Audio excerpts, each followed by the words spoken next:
Are people afraid of you, Beth? Uh-huh. Who's afraid of you, Beth?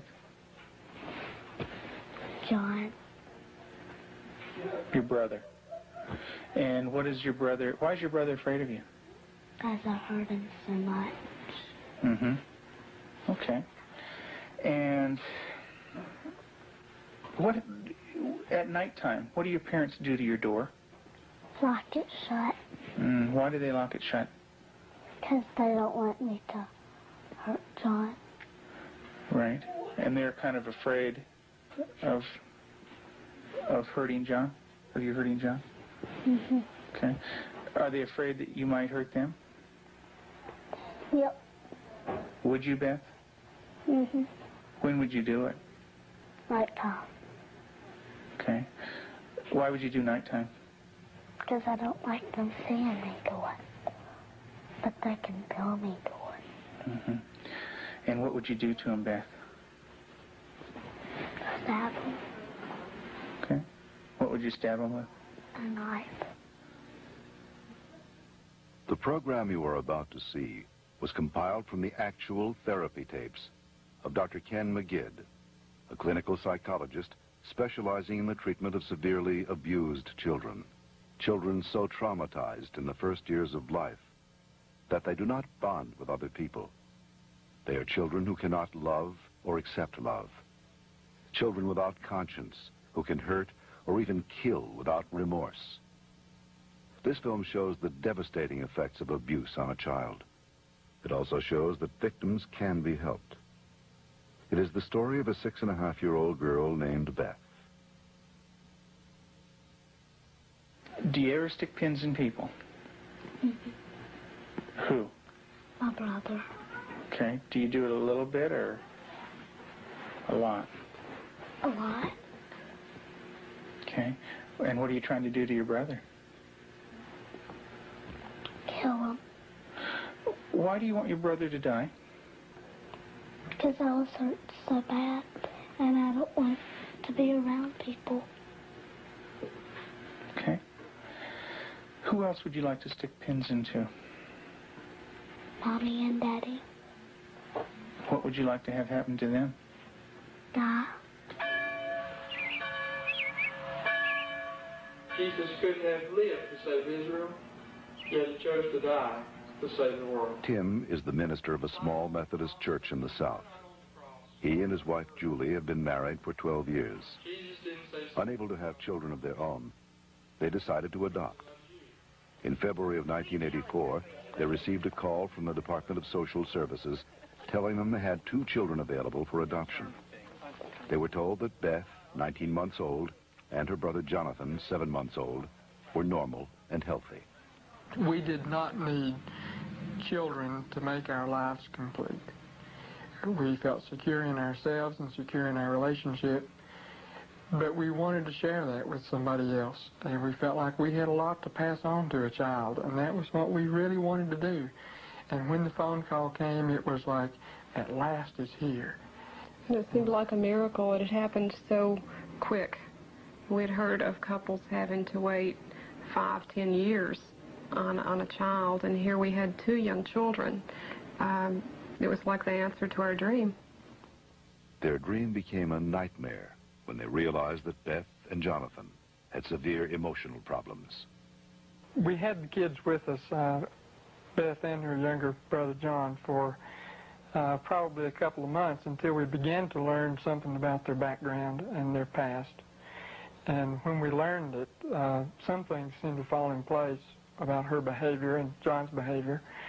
From several sources, we discovered that they didn't have enough food to eat. That perhaps even Beth went all day maybe with just a box of Kick cereal. John himself was found in a bassinet with little patches of urine all over it and a dirty diaper and a couple of bottles at his feet that had curdled milk, and the back of his head was completely flat. The front of his head had bulged out, and at 7 months he couldn't raise his head, couldn't roll over.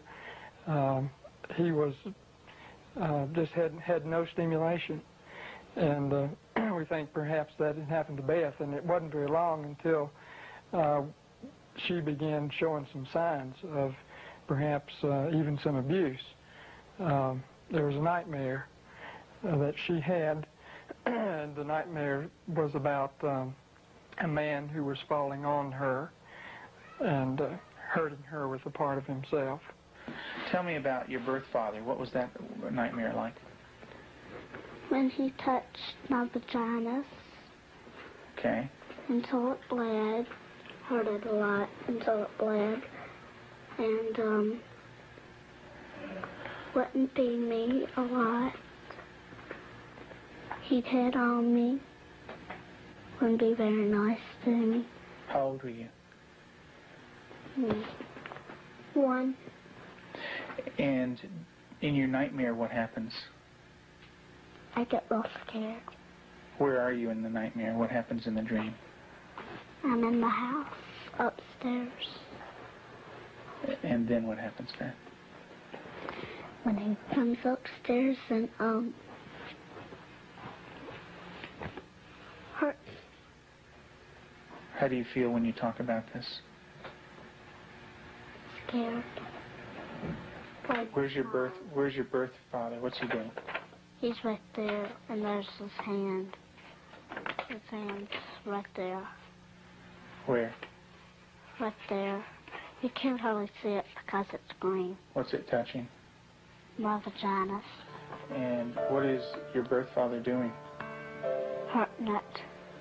Your face looks sad. Can you tell me about that? It's crying because there's dots of the tears. Beth had endured severe neglect and abuse as a child. Her birth mother died when she was 1. Because of these early childhood experiences, Beth never developed a sense of conscience, love, or trust for anyone. The early sexual abuse by her birth father would cause her to exhibit inappropriate sexual behavior, especially toward her brother. Does your brother have private parts? Yeah. Yeah. What is his private parts? Penis and butt. And what do you do with your brother, with his private parts, Beth? I heard it. Tell me about it. What do you do? Well, I pinch it, squeeze it, kick it. When you do things to your brother's private parts, what does he say? Stop. Okay, tell me that. Well, he says stop, but I don't stop. Do you hurt him? A lot. Okay. And would you like to do that to other boys? When I caught her with Jonathan one morning, she was molesting him. He was crying and his pants were down, and I said, Beth, what's happening? And she said, I pulled his penis and put my finger up his anus. And I said, didn't he say to stop? And she said, yeah, he did. And I said, did you? And she said, no. Have you ever rubbed your private parts? Do you do it a lot? A lot. How much do you do that? Not every single day, and that's into... I did it every single day until it got real bad and messed up, and I had to go to the doctor, and I did not like it. What do you mean by real bad? Well, it looked real raw, got all kinds of boo-boos on it, germs, a lot of stuff on my hand. And it bled? She started to masturbate at inappropriate times. I remember one time, specifically, when we were at the hospital waiting for Tim to come out. He was there visiting. And Beth and John were in the back seat, and I turned around, and she had her legs spread and was masturbating in a public parking lot. And I had tried to explain to her numerous times before that that's private area. You don't do it in public places. And gone over that with her, and and it never seemed to faze her. And Julie, how often would your daughter masturbate? daily, constantly. Do you have animals, Beth? 4 of them. Can you tell me their names? Clyde, Shuggy, Darcy, and Annie. And Daddy said a day ago that there was a stray cat who did not have a home, so Daddy was taking care of it and took it to the vet when he had his flight to go. And what do you do to the animals, Beth? Stick them with pins. Do you stick them a little bit or a lot? A lot. What are you trying to do to the animals, Beth? Kill them. What do they do when you stick them with the pins? Well, Annie cries. She's a dog. She got baby birds down out of the nest, and we thought maybe she was just curious. So we explained that she could hurt them, put them back, and went through a whole sitting down and talking to her about the problem of it. And the next day we went out to check the baby birds, and they were on the ground dead with their necks broken. Let's talk about what happened once when you were smaller, when you found some baby birds in a tree. What did you do then? I took them out. Mm-hmm. And what did Mom say to you? That the mother will not come back if somebody touches her baby. Mm-hmm. Are the baby birds kind of small? Can you describe them for me? Well, they don't have their eyes open, but they can hear me, and they look up. Are they kind of helpless? Little baby birds? Can they fly? No. Can they run away?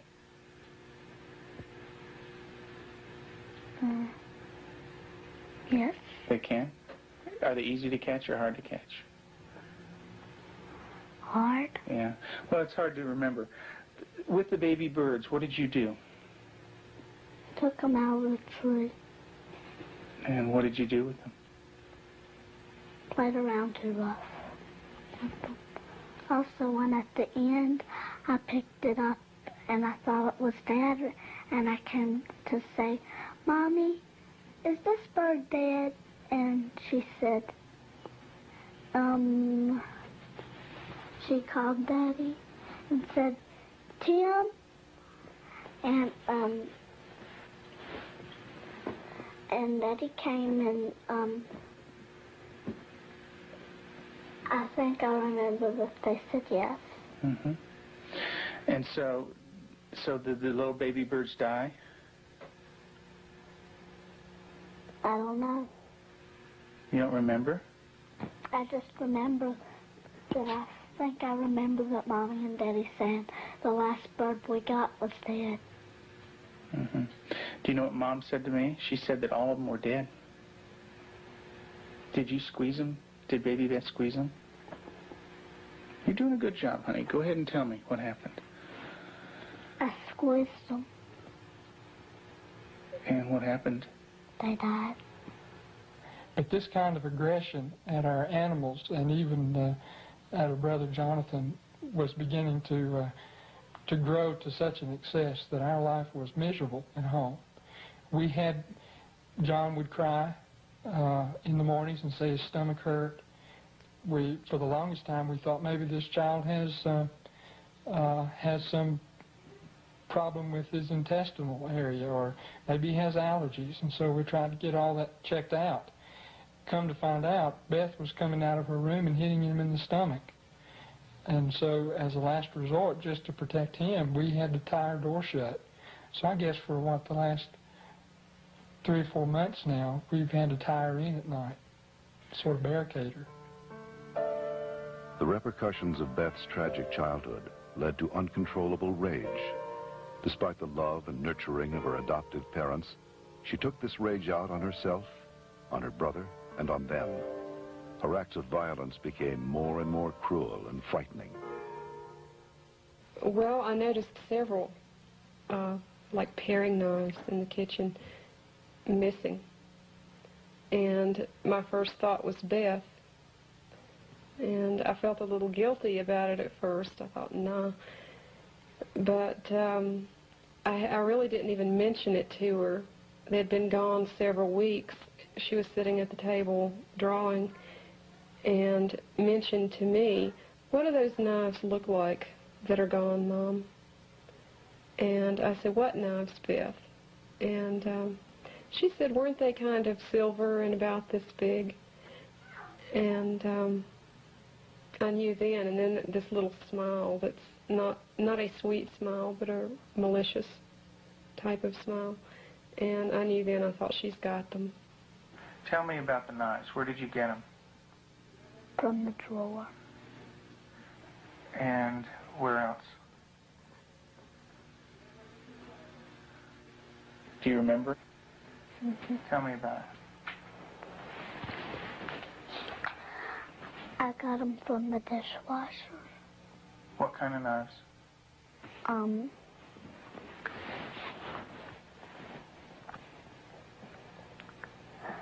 Big sharp ones. And what do you want to do with those knives? Kill John and Mommy with them, and Daddy. And when Mommy asks you about where the knives are, what do you say? I don't know where they are. What did you think she might do with the knives? My first thought was Jonathan. And the reason we thought that was that she had, by this time, she had tried to kill John on several occasions and openly admitted that. In the basement, she was hitting his head against a cement floor. I heard his screams and ran down and had to literally pull her hands off, and she looked wild-eyed. Did you get real mad at him? Did you hit his head real hard? Tell me about it. How many times did you do it? A lot? Mm. What was the floor like? Cement. And what happened to your brother? Tell me about it. His head hurt real bad, but his chin, he had to have stitches in it. Could you stop? Use your words, Beth. No. Okay. What was your brother doing when you were doing this? Playing with the toys. Okay. Was he asking you to stop when you were doing it? Mm. What was he saying? He said, "Beth, stop." And what did you do? I didn't stop. I just kept on hurting him. What were you thinking when you were doing that?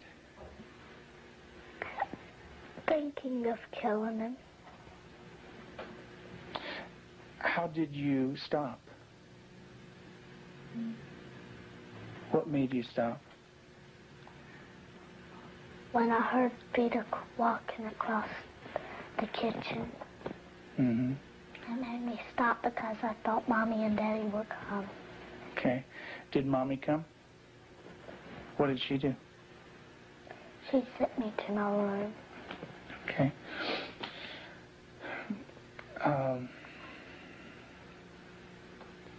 And what if Mom didn't stop you? What would you have done? Kept on doing it. And what about... After evaluating the extent of Beth's psychological problems, Dr. McGidd felt that for the well-being of the family, Beth needed to be temporarily separated from them. In April of 1989, her parents brought her to a special home with an expert at raising children with early attachment disorders, especially children who are dangerous to themselves and others. I have children that have killed numerous times. Cold-blooded family members, neighbor children killed them. And they can do it. Makes my blood run cold just thinking about 9 years old. People don't think a 9-year-old is capable of cold-blooded murder, but they are. That attachment break does severe damage to the heart, the ability to care and the ability to love. If they don't care and they don't love, They're capable of anything. We're very strict about everything. Everything is completely monitored. We take complete control because a child who's unattached does not trust. And because they don't trust, they don't allow anybody to be boss of them. So we take complete control. They are not boss of anything. They have to ask to get a drink of water. They have to ask to go to the bathroom. They have to ask to leave our sight. Part of that is because we cannot trust them because of the damage that they've done before. Beth, would you like to say grace, please? Dear Heavenly Father, thank you for this good day and everybody doing good. In Jesus' name, amen. Amen. Amen. They believe that they're evil. They believe they're from the devil. They believe that they are not a person of value. And we have to change that, and we have to build that from a child who's nothing, who's a bad kid in their own mind, to a child who's valuable and loving, and they see themselves as that.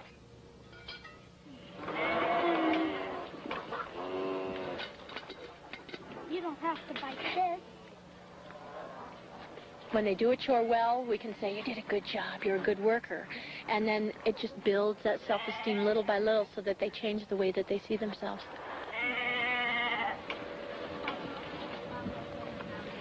Several months into treatment in this controlled environment, Beth had made progress, and her therapist decided to loosen some of the controls.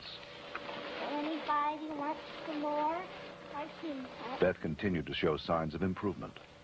She began to develop a sense of right and wrong.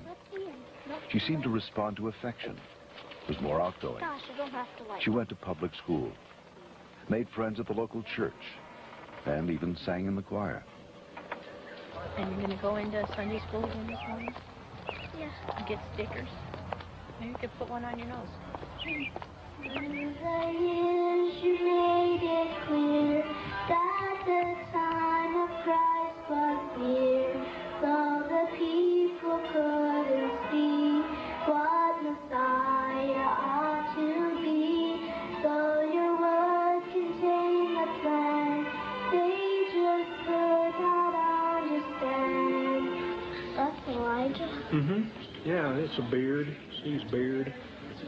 There's his nose, and that's his... Oh, I see. Yeah, see his beard is kind of flowing in the wind and everything. Elijah taken up into heaven, the fiery chariot. Huh? Well, that's Elisha. That's the other prophet that took Elijah's place. And he was left, and there's Elijah, you know.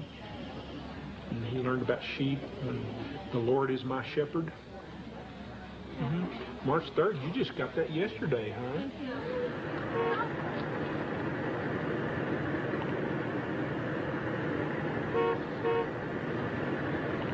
In the beginning, we couldn't trust her with anything. She was locked up at night. We had alarms on the door at night so she wasn't sneaking around doing things with the other children. We don't worry about that anymore. There's no alarm on her door at night now. She sleeps in the same room with my own daughter, and I trust her that much. She brushes the dogs, and I trust her that much. Because she has earned that trust. She's learned it. She has a heart, and she has a love inside, and she feels bad when she does something now. In the past, because she didn't have a conscience, she didn't feel anything when she did something bad. There was just no feeling there. And now she does feel bad, and it shows in her face. I believe that Beth can make it. She's got a really bright mind. She's got a good heart now, which has done a lot of healing. She's got a really super set of parents. They're powerful, they're knowledgeable, they're motivated. She's done a lot of good work with you in therapy, with Cannell and with myself. She wants to heal, and that's the #1 key. And she wants to heal because she has a family that really cares about her, and she wants to be with them. Do you know where that anger came from? That's when my birth dad hurt me. I had it all inside, and I remembered it, and I started doing it. And what did that do when it was inside you? It made me want to hurt people really bad.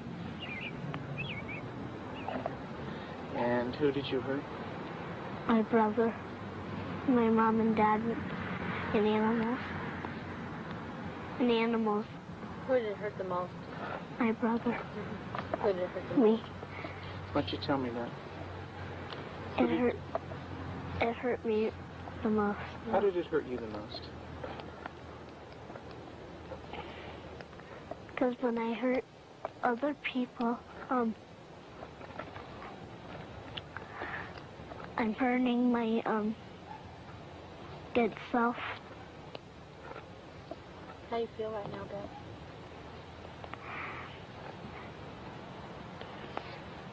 Bad. It's kind of tough to talk about, isn't it? Yeah. It is. Beth gave her last interview for this film in December of 1989. Although she had made progress, she would still need extensive therapy. Not all abused children are as deeply scarred as Beth, but all abused children suffer a profound hurt for the rest of their lives. The road to recovery is long and hard for the abused child. There are more than 1 million new victims of child abuse in America every year.